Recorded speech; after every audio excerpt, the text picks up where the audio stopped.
Break के बाद एक बार फिर आपका स्वागत है। 42 अंकों की बढ़त के साथ एसजीएक्स निफ्टी ट्रेड कर रहा है। 8850 डॉट उसी लेवल पे आके खड़ा हुआ है जहां पे आज थोड़ा सा रेजिस्टेंस आपको मिल सकता है, इसलिए आज गैप के साथ तो बाजार खुलेगा, ये तो श्योर है। लेकिन उसके बाद बाजार अपने रिदम के साथ चलेगा या फिर नहीं चलेगा, मुनाफा वसूली आ जाएगी, ये सवाल निशान अभी भी खड़ा हुआ है। इसी को हम समझने की कोशिश कर रहे हैं शेयर बाजार लाइव में, और टेक्निकली हमको समझाने के लिए जय ठक्कर हमारे साथ जुड़ चुके हैं जो कि डेरिवेटिव के डाटा भी देखते हैं।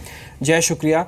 आपकी जो कॉल हमने देखी है उसमें आप 8900 का टारगेट दे रहे हैं, ऐसा क्या देख रहे हैं आप चार्ट में जो आपको लग रहा है कि बाजार बहुत स्ट्रांग दिख रहा है आपको?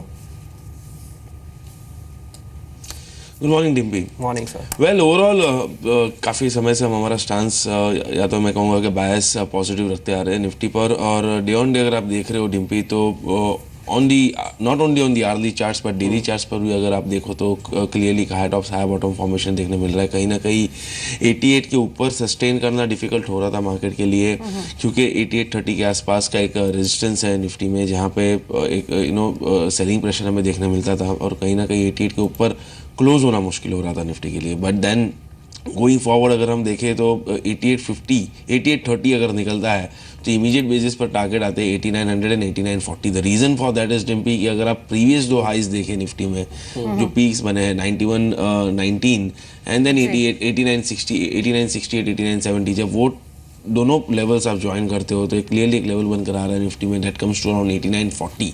बट सिंस थोड़ा बहुत कॉल राइटिंग हमें देखने मिला है 8900 पर, सो मेरा ये मानना है कि फर्स्ट टारगेट 8900 रहेगा। अगर वो निकालने में निफ्टी अगर वो लेवल्स निकालते हैं then it can inch towards 8940, और वहाँ से फिर से रिवर्सल देखने मिल सकता है। और also on the lower side अगर आप देखो डिम्पी तो 8680 ये बहुत ही एक अहम सपोर्ट प्रूफ किया निफ्टी ने, और वो ब्रेक नहीं हो रहा कहीं ना कहीं, और 8700 पे भी हमें थोड़ी अच्छी राइटिंग देखने मिलती पुट साइड पर। तो आई थिंक ये derivatives data as well as when I combine with the technicals तो कहीं ना कहीं लेवल्स आसपास ही आ रहे हैं।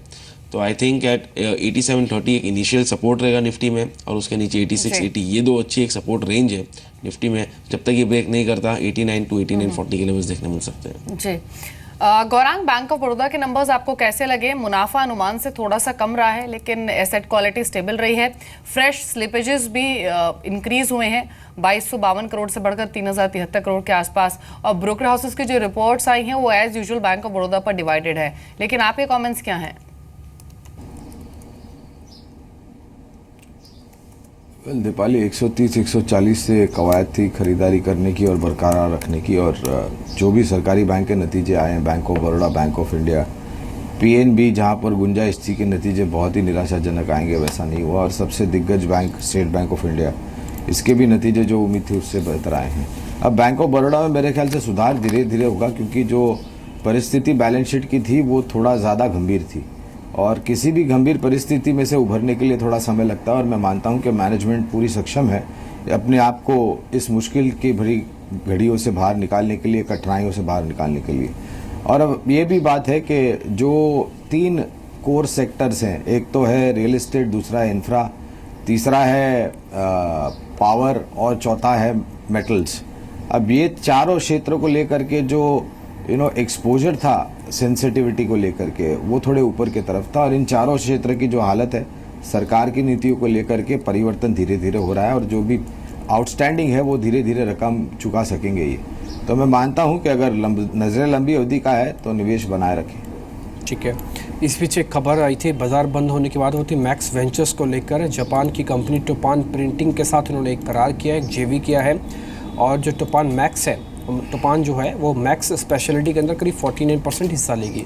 200 करोड़ रुपए की कुल मिला के जेवी है जो कि जापानी कंपनी इनको देने वाली है। एक बार आप टेक्निकली इसको देखेंगे जय, ये कितना स्ट्रांग दिख रहा है, क्योंकि चार्ट्स पे तो काफ़ी अच्छा लग रहा है। क्या एक बार 80 का स्टॉप लॉस लगा के 90 के टारगेट के लिए इसमें बाय करें क्या? डिम्पी बिल्कुल सही कहा आपने, चार्ट्स पर तो काफ़ी स्ट्रांग लग रहा है ये स्टॉक, और जहाँ तक हम देखें तो क्लियरली ये स्टॉक एक अच्छे अप ट्रेंड में रहा है पिछले कुछ दिनों में। थोड़ा बहुत कंसोलिडेशन ज़रूर देखने मिला, but somehow it is managing कि उसके प्रीवियस लोज वो ब्रेक नहीं कर रहा, और उसका मोमेंटम इंडिकेटर खास करके एक पॉजिटिव मोड में है, वो कहीं ना कहीं सेल या तो नेगेटिविटी नहीं दिखा रहे हैं। सो आई थिंक थोड़ा वॉल्यूम्स पिकअप हो जाए ये स्टॉक में गोइंग फॉरवर्ड एज वेल, तो आई थिंक प्रीवियस स्विंग के आसपास एक स्टॉप लॉस लगाकर यहाँ पे एक बाई पोजीशन इनिशिएट कर सकते हैं। शॉर्ट टर्म में मेरा ये मानना है कि 78-79 very short term I am saying from a trading angle ये स्टॉप लॉस लगाकर बाई डेफिनेटली करना चाहिए। इमीडिएट टारगेट जो आपने बताया उसके आसपास ही आता है 88 89। अगर वो लेवल्स निकालने में if it manage to do that तो आई थिंक गोइंग फॉरवर्ड 95 96 के लेवल्स भी देखने मिल सकते हैं। तो एक risk reward point of view एक अच्छा ट्रेड है। जी, नेक्स्ट वेंचर्स हालांकि पिछले सेशन में भी 3% बढ़कर बंद हुआ था और ऑलरेडी काफी स्ट्रांग मूव पिछले 2-3 दिनों में स्टॉक ने दिया भी था। कुछ और खबरें देख लेते हैं आज के सेशन के लिए। और महिंद्रा एंड महिंद्रा, यहाँ पर खबर है कि कंपनी की नासिक प्लांट में इन्वेस्टमेंट की योजना है और 1500 करोड़ के आसपास की इन्वेस्टमेंट कंपनी कर सकती है। हालांकि स्टॉक अगर देखें तो 1% गिरकर ये बंद हुआ था पिछले सेशन में 1277 के लेवल्स पर। ये क्या राय है आपकी गौरांग M&M पर?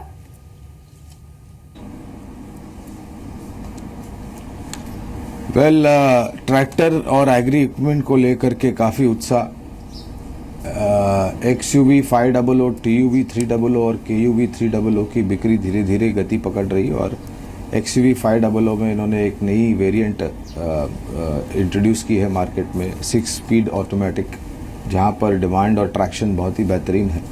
कमर्शियल व्हीकल्स में स्क्रैपेज पॉलिसी को लेकर के और आने वाले समय में मांग को लेकर के ऊपर की तरफ के दायरे, डिफेंस में अगर ये light armoured vehicles, infantry vehicle supply करते हैं तो और एक पॉजिटिविटी है। खाली एक मात्र नेगेटिविटी या फिर निराशाजनक परिस्थिति दिख रही है मुझे दीपाली, वो है टू व्हीलर से, क्योंकि जिस मात्रा में योगदान आना था वो आ नहीं रहा है, पहली बात। दूसरी बात, प्योर पैसेंजर व्हीकल्स को लेकर के इनको नए लॉन्चेस करने की सख्त ज़रूरत है, क्योंकि वहाँ पर बहुत बड़ी कमी पाई गई है।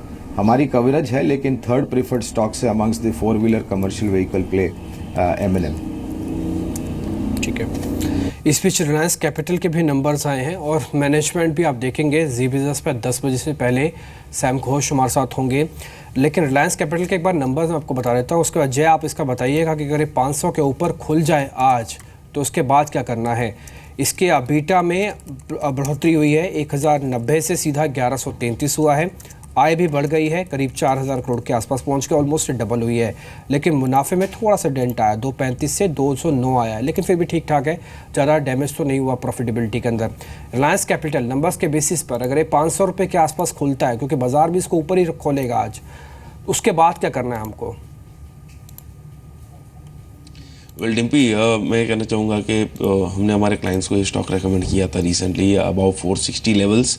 इनिशियल टारगेट्स हमारे कहीं ना कहीं 494 के आसपास थे, जो मीट हो चुके हैं, और उसके ऊपर we are watching out for the levels of around 515 और 515 के बाद 530।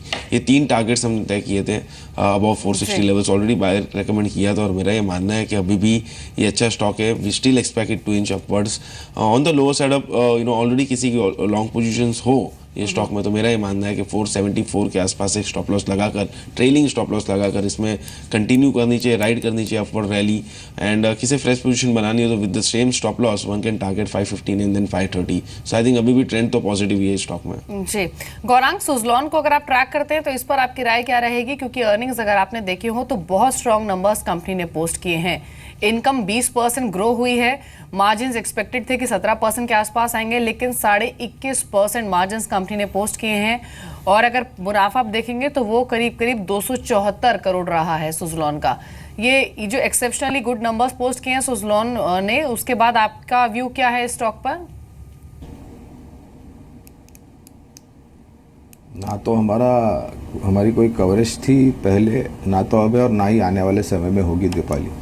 और जिस तरीके से पावर टैरिफ्स को लेकर के जो डिफरेंसेस थे कन्वेंशनल विंड पावर को लेकर के या सोलर पावर को लेकर के, because solar power cells panel को इंपोर्ट ड्यूटी वगैरह भारी भरनी पड़ती थी, और इस बजट में वित्त मंत्री साहब ने मेरे ख्याल से टिप्पणियाँ की है और उसको नीचे तरफ के लाया, वर्चुअली नेग्लिजिबल ड्यूटी कर दी है।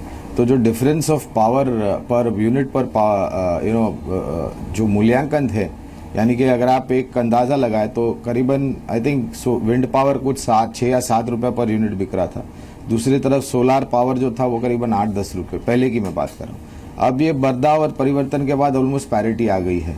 मेंटेनेंस को लेकर के बहुत बड़ा खर्चा है विंड मिल्स को, इरेक्शन को लेकर के खर्चा सबसे ज़्यादा आता है।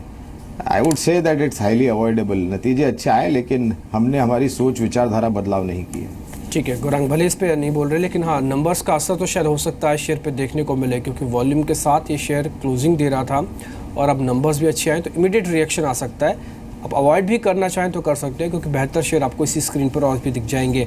गौरांग, लेकिन एक और चीज़ बताइए, क्या मेटल शेयर में आपका कोई पसंदीदा शेयर है? क्योंकि दो खबरें मेरे पास हैं।